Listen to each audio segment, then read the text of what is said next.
Hi.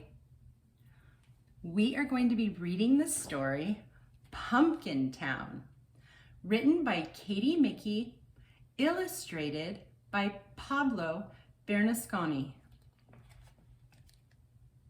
That's a lot of pumpkins.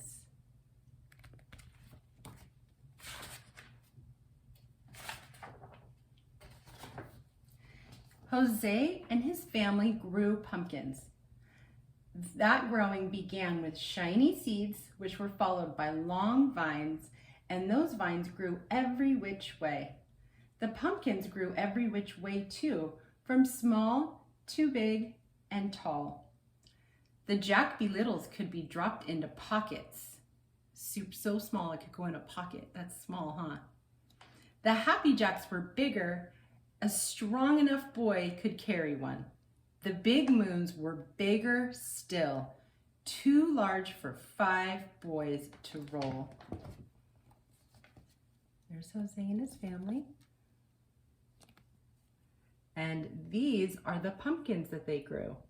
And if you've ever been to a pumpkin patch, sometimes you'll see the pumpkins that are growing on the ground, and they have vines. They have vines attached to them.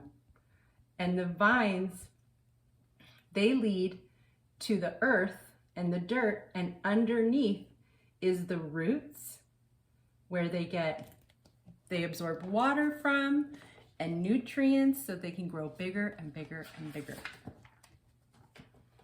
Come fall, Jose and his family would gather the pumpkins and collect the vines. The 2 trucks took the fruit to faraway cities. Some were hollowed out and carved, and some were saved for pies.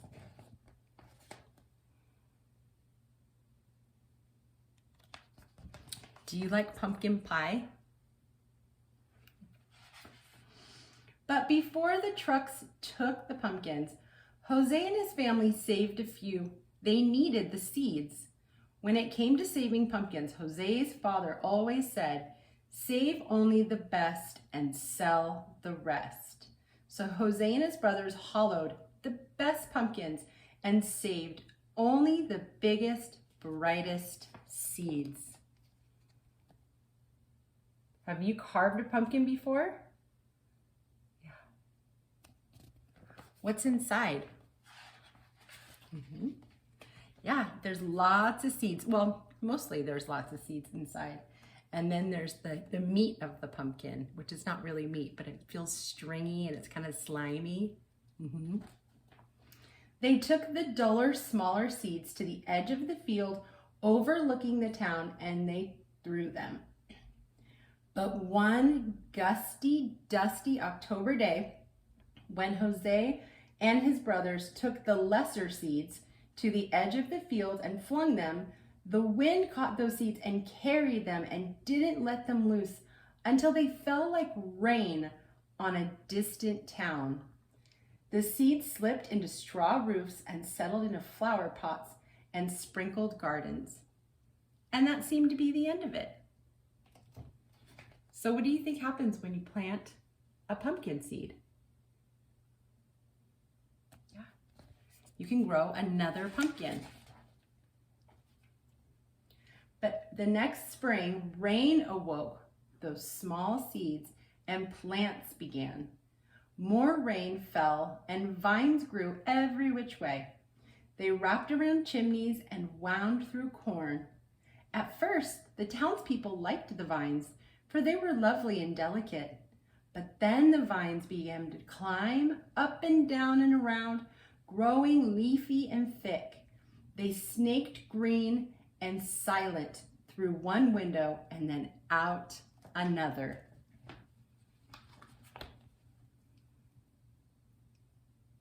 So the rain landed on the seeds in the dirt and they started growing.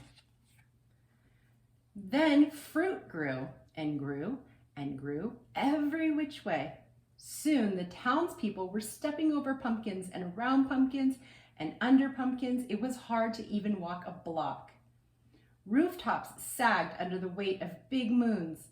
Fences fell, and when the wind blew, One had to dodge Happy Jacks and Jack Be Littles falling from trees. Nothing is worse than pumpkins, groaned the townspeople.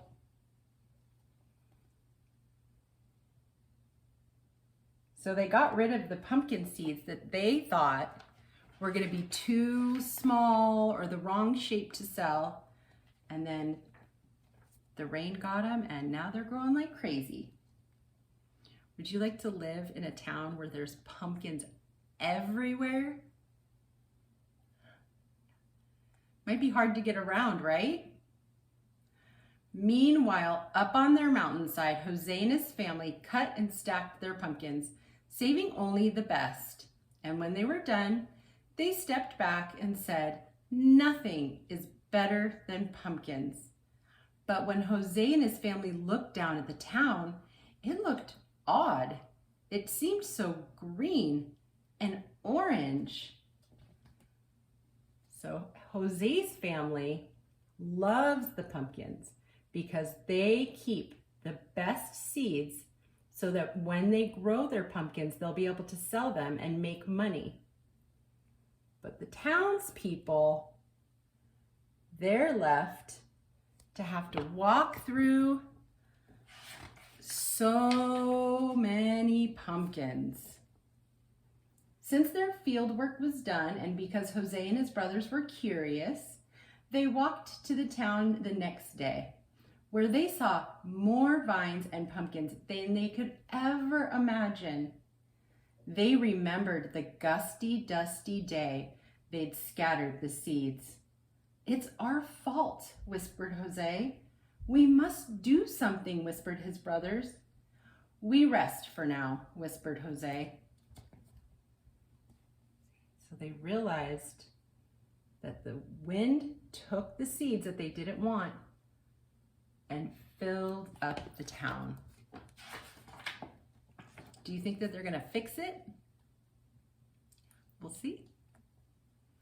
But that night, Jose and his brothers cut and stacked the pumpkins and the vines. They worked as quietly as they could, but some townspeople still sneaked peeks. They marveled at how well the brothers worked. The brothers climbed up poles and twined through trees and snaked silent through one window and out the other, gathering and stacking pumpkins and vines. See this? They did not go home to rest. They waited till dark, and then they were trying to get rid of as many pumpkins as they could because they felt like it was their fault. When the townspeople awoke, they discovered a mountain of pumpkins and a hill of vines and a mound of tired brothers. Look at all those pumpkins and all those vines. They worked so hard. I wonder if the townspeople will be really happy that they helped them, or if they'll find out that they were the ones that threw the seeds and be angry. Which one do you think? Maybe. While the brothers slept, the townspeople filled a wagon with hay and set 5 great watermelons between Jose and his brothers in thanks for their aid.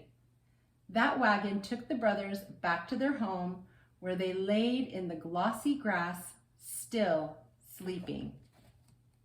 So the townspeople were so grateful that they gave them watermelons to take home and eat.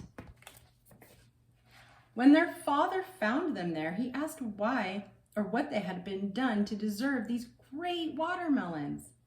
"We just helped the townspeople with their harvest," the brothers said, which was true, and nothing more was said. Did they tell their dad what really happened? They just said they were helping out townspeople. They didn't say that it was their seeds that had overgrown the town. Down in the town, 5 trucks came for the mountain of pumpkins, and the townspeople were given a grand sum of money for all that fruit. "Oh, nothing is better than pumpkins," they said. Much of the money went toward a feast held around a bonfire made by burning the hill of vines. It was decided that the rest of the pumpkin money would be spent to carve a statue of the 5 mysterious brothers who made a mountain out of pumpkins. So they want to make a statue because they're so grateful that they helped them. And the townspeople were able to sell their pumpkins for money.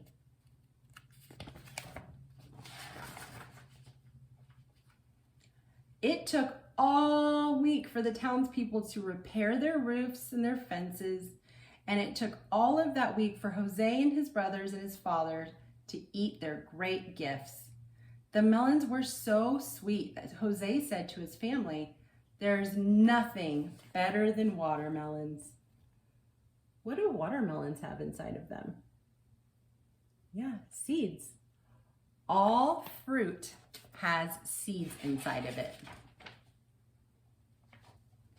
"Be careful with the seeds," Jose's father said.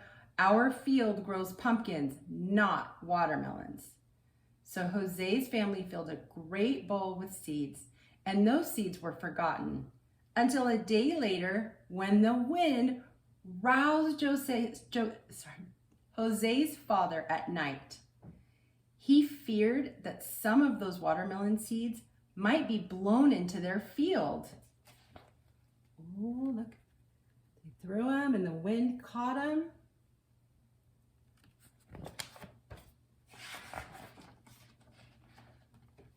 By moonlight, he carried the bowl to the edge of his field and he tossed the seeds. The wind caught those seeds and they carried them and didn't let them loose until they fell like rain down on a town. What do you think is going to happen next? Do you think the townspeople will be happy? Yeah, maybe. The watermelon seeds slipped into straw roofs and settled in flower pots and sprinkled gardens and slid into the soil, the statue of Jose and his brothers. And that seemed to be the end of it.